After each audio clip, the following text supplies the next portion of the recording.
Welcome to another episode of Rich Doc Poor Doc. Today we're going to talk about all the reasons you tell yourself that you can't invest in real estate.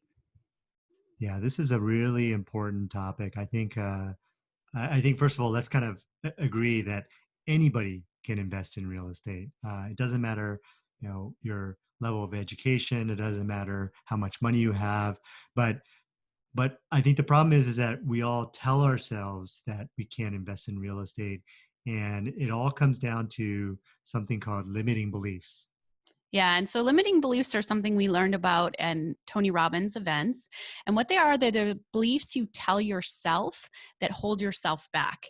And the key here is that it's not something anyone else is telling you, it's something you're telling yourself so frequently that you're actually believing it. And it becomes kind of your worldview. You walk around with it almost like a lens that you apply to everything. And so we're going to cover some of the most common limiting beliefs that we hear our students say, and actually some that we've said ourselves many, many times as well. Yeah, I have to say that despite working on our own mindset for really the last I'd say 16 months or so, we still have problems with limiting beliefs. They crop up all the time, and what's also interesting is that as you challenge yourself more, right? As you at least for us, as we get into bigger and bigger properties, uh, you know the the limiting beliefs come back. I mean, the fears come back. It's not like they completely go away and that you conquer them. They're always there. Yeah, I think anytime you try something new, you're going to be faced with a lot of limiting beliefs. That's just part of the territory, a lot of fear. So, this is not just applicable to real estate, it's applicable to life. And anytime you push yourself out of your comfort zone and you try something new. So, let's jump in. And why don't you start with number one, Kenji? I don't have enough time. Okay, well, the reason why Leti wanted me to do this one is because until recently, I've been saying, I don't have enough time, and yeah, I think all of us, right? All of us kind of say this to ourselves. We're so busy in our work. We feel like we don't have enough time for our kids. We don't have enough time for ourselves. We don't have enough time to exercise, right? And then think about adding something new on, like real estate. Like you have to learn real estate. You have to build your network.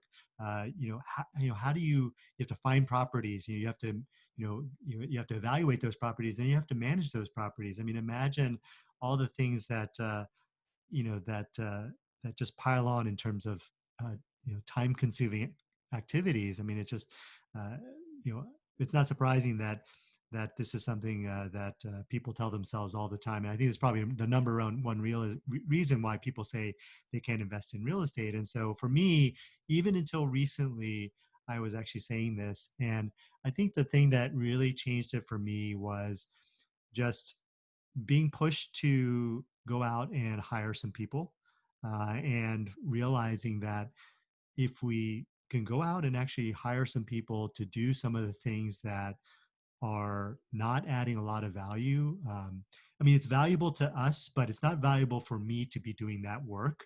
I think that made the big difference because I realized that, man, if we do hire the right people, then it does actually free up our time to do things, and that's kind of one way I think that we've kind of overcome this issue of I don't have enough time. Yeah, I agree.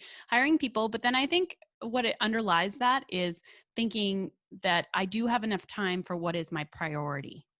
Right. Or what are my priorities. And so, for exercise, for example, I can't say that I consistently exercise every day, but I realize that's because I'm not making it a priority. There are people who are super fit, like who are in the gym for 2-3 hours a day, and that's just because it's their priority. It's not necessarily that they are have less work than any of us. It's just purely that they made that a priority, and other things aren't necessarily going to get done to the level maybe that you would want. For example, like laundry, for example, my mom does laundry every day, and that's how I was raised. And so, oftentimes I want to do laundry every couple days, minimum.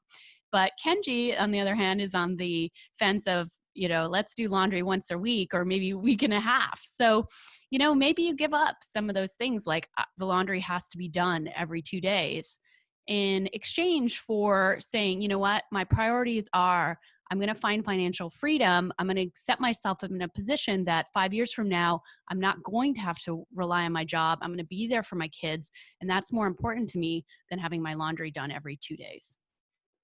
Yeah, so let's talk about another reason another common reason that people tell themselves that they can't invest in real estate, which is I don't have enough money. Yeah, so that's a really, really common one too. And I think the key with this one is there are some obvious ways of getting money, right? You, for example, could save up money, and that's the money that you have for your down payment, or you could save up a ton of money and then just buy cash for a property. But there are so many other ways that you're overlooking that you have access to money. So one really common one that our students use is like a HELOC, because of a lot of people have primary residences that have gained value over the years, and there's something called lazy equity that's sitting in that property not working for you. And you can take that money and you can get it working for you, making you cash flow, and suddenly you've just taken money that you already had and mobilized it. Same thing with your 401k. So some of you know, with the CARES Act now, there's the ability to take $100,000 out of your 401k without paying the 10% penalty, as long as you pay it back in the next 3 years. So that's money you have that you can access. Yeah, and then there are also a number of other ways that you can creatively finance properties without actually spending money. And I think, to kind of put this into context, when we run our course, right, I think this is one of the most common uh, excuses that people have. And these really are just excuses, and I think the problem with leading with I don't have enough money is that you actually just stop problem solving, right? Instead of saying I don't have enough time or I don't have enough money, what if you were to kind of flip that around and say, uh, okay, how do I find the money for this property? How do I finance this without putting any of my own money into it, right?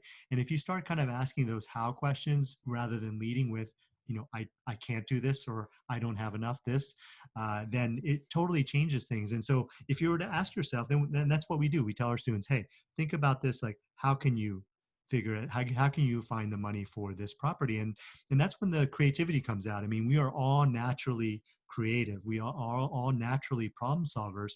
And once you get your brain moving and thinking, then you can then actually start figuring this out. And I'll give you an example. One way you can do this is you can maybe ask the seller, hey, can you be the bank? Can you provide me seller financing? Can you loan me the money, right? And that would be one way for you to maybe buy a property with zero money down, none of your own money, or maybe very little. And then another way would be something that is called a BRRRR project, where that's when you buy something really cheap, you make some renovations to it, and then you get a renter, and then you refinance it after you get a renter, and then you pull all your money back, pull all your money out. And the initial money actually doesn't come from you. It can come from something like a hard money lender.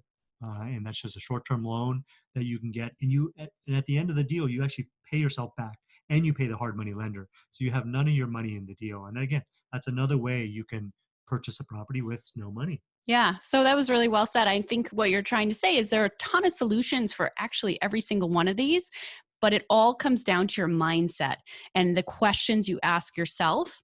And if you ask yourself the right questions and you have the right mindset that you're going to find a solution for something, you can work all of these out. The logistics just work out. So, with that, let's keep going. So, I live in a high cost of living market. So, logistically, this one works out because you don't need to invest in the market where you live, right? You invest where the numbers make sense. You live where you want to live, or maybe you live where there's no state income tax, but that's another story. So the key here is that you can invest out of state, and a lot of people don't even consider that as an option, right? They've got in their mind that they can't invest out of state, and so they just need to invest locally, and because it's a high cost of living market and they can't cash flow, then they can't invest. And that's again shutting yourself down from even looking for options because you have this mindset of it can't be done. Whereas if you start to think about solutions, again, you can invest out of state, go to a place where your money goes a lot farther and where you can cash flow. And then you've built yourself a source of income that's going to supply you, so you don't have to work in your day job if you don't want to.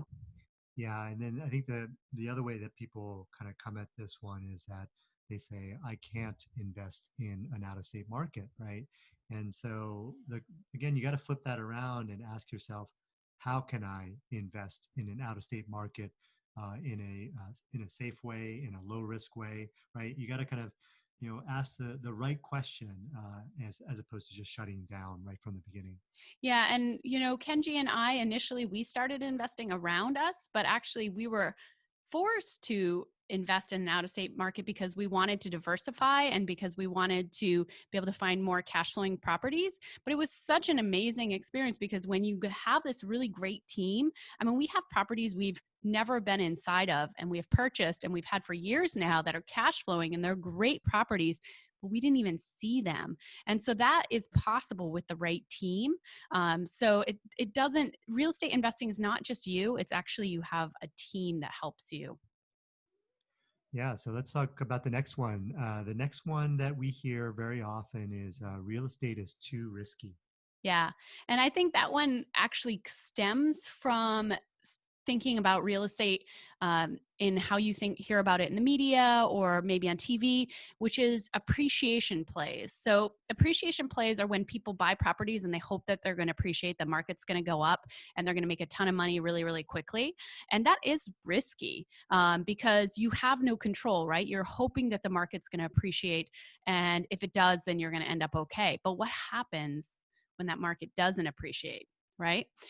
Well, what we do is we do a ton of risk mitigation to make sure that we're not just relying on appreciation, that we're getting cash flow, that we know all the numbers accurately before we even purchase a property. We have the right team in place, checking all our assumptions, getting us more data. I mean, we do so much risk mitigation. It's insane, right?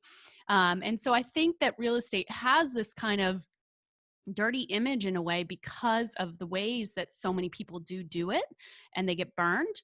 But that doesn't mean that's the only way to do it. Yeah, I think this one actually stems for a lot of people from parents who either had bad experiences or they themselves have these fears and limiting beliefs. So when they see their kids going out and doing something like this, right, something that seems so risky, and they tell their kids, "Hey, it's too risky. Don't do it." Right? Or as Leti was saying, I mean, yeah, they have one example of a friend who invested in real estate, and it was just a really bad experience for them, and therefore they say, "Oh, I can't do this, right? It's too risky." And what's so surprising is that a lot of our listeners, I mean, they're scientists, right? I mean, they're doctors, or they're ultimately they're scientists, and like, why would you ever base a decision based on an n of one or an n of even 10?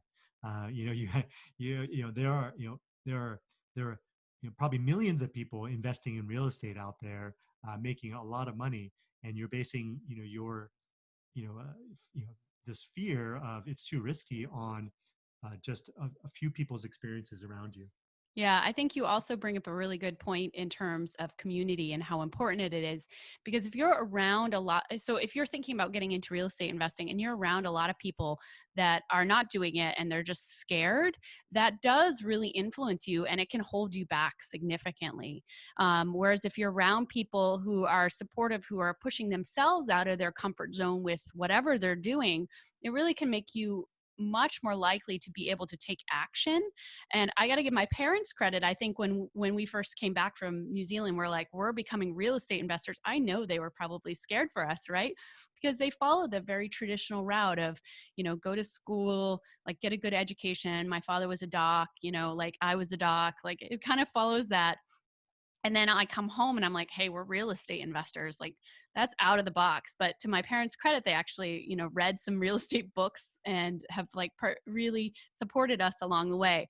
But I know a lot of friends are not like that. And a lot of family members are not like that. So it's so, so, so important to find people around you who are pushing themselves out of their comfort zone and to be around them too. Yeah, for sure. Surround yourself with the right people, for sure. Mm-hmm. So let's talk about the next one, a very, very common one, which is I don't know enough, right? That's a fear that people tell tell themselves is, and they just that'd be a reason why they just don't feel like they can invest in real estate. Yeah. So the key with this one is, did you know enough to be a doctor when you first stepped foot in med school? And the answer is no, right? You had to get a basic education, you had to practice, you had to make mistakes and learn. And the same thing with real estate, right? You're not going to know everything you need to know on day one.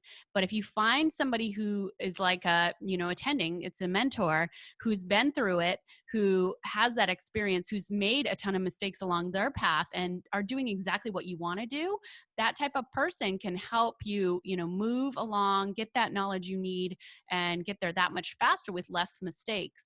So, but it's going to take work, right? You're going to have to put in some time. You're going to have to put in some time with an education. You have to build the team. It's not something that's like a get quick rich scheme where you spend very little time and all of a sudden the money starts rolling in. You actually have to do some work. Yeah, I don't know. I don't know if this analogy is useful, but I kind of think of real estate investing like snowboarding. Like you can kind of to really master it will probably take years and years and years, but you can get to a level of competence fairly quickly. Again, I'm not saying it doesn't take effort. Definitely takes effort and definitely takes knowledge, but I'm comparing it to med school plus residency, that volume of knowledge and information. Real estate, there's a lot less information. You can actually become competent fairly quickly if you learn the material efficiently, if you learn the right information. I think there's so much information out there, you can get very overwhelmed very quickly, and that can actually maybe be contributing to this notion of like, oh, it feels like there's so much information out there that I don't know enough. But in reality, you can actually condense that information down and teach somebody very efficiently, if you put that information together, if you take the time to kind of cobble that information together. So again, I think that this is just an excuse. You can learn this stuff, and also if you have the right educational resource, then you can learn it fairly quickly, I think. Yeah, yeah. It's also about focus, right? Because if you go into real estate and you're saying, I'm going to buy a trailer park, I'm going to buy a self storage, and I'm going to go buy a multifamily all at once, like your focus is all over the place and you're never going to get that knowledge that you need to really do it well. And so part of the key here is knowing what you want and focusing on it, and that all starts with having a goal of where you're going. And so yeah, there's a lot of different components to it, but yeah, that's true. So next one is, I don't know the right people. So do you Yeah, want to say what you sure. think? Yeah, so this one is, I think a common one. I mean, the right people involves a lot of different people when people talk about this, but I think one of the ways that people talk about this is that, why would somebody bring me a deal, right? Instead of some investor who's been investing for 20 years, right? And, and to some degree there's truth to that, right? I mean, the people who've been investing for 20 years, I mean, they've built a relationship with the people who are bringing them deals. And of course, they're going to get great deals, but that doesn't necessarily mean that, you're not going to be able to position yourself to get that deal in the future. So I don't know the right people. I think is kind of what Leti talked about. You have to build the right team in order to be successful in real estate investing. By team, I mean, you need to have a lender, insurance person, you need to have a property manager, contractor, you need an investor agent, right? I mean, these are components of a team. And yeah, initially, again, it may feel very overwhelming to go, how am I going to put together such a big team of people in a out of state market where I've never been to, right? And so it can feel pretty overwhelming. Again, I think what Leti mentioned, having a mentor helps. Having somebody who can actually introduce you to their network certainly helps. And so, yeah, and so when I had this problem, I'm going to kind of tell you a story. I mean, for me, uh, I had I ran through a lot of these kind of limiting beliefs when I was thinking about investing in large multifamily, like those 200 unit apartment complexes that you see being built up in downtowns all across the U.S. And to me, I was just like, I can never, I'll never own one of those, right? Because I don't know enough to invest in those. I don't know the right people. How do I even get the network and the contacts to be able to invest in something like that? So I was telling myself this too, but you know what I did? I went out, I got a mentor, uh, and and then got introduced to the right people. And now I've invested in a large apartment complex, a large syndication. So as the general partner, I'm the on the side of the deal where we put together the deal. And so I went from in a 6 month period, I went from telling myself I don't know the right people, I don't know enough uh, to investing in a large apartment complex. Yeah. Yeah. I mean, this all reinforces fear is just a natural part of growth. And it's all about managing your mindset. And part of what you brought up, I think, as well, is scarcity versus abundance. Because the scarcity thinking says, I'm never going to get a deal. Everyone else is going to get the good deals because I'm just new and I'm getting in. And that's just not true. There are tons of deals out there.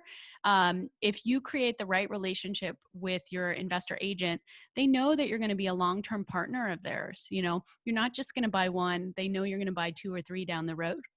It's important they're going to support you too. So yeah, I think the right team will help you get over this fear over time.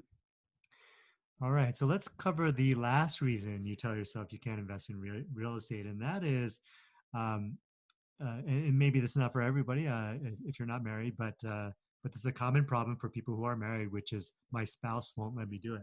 And we see this a lot, actually. And so this is a real problem, because I really believe that if you and your spouse are partners together and you have a common goal, you will go so much farther.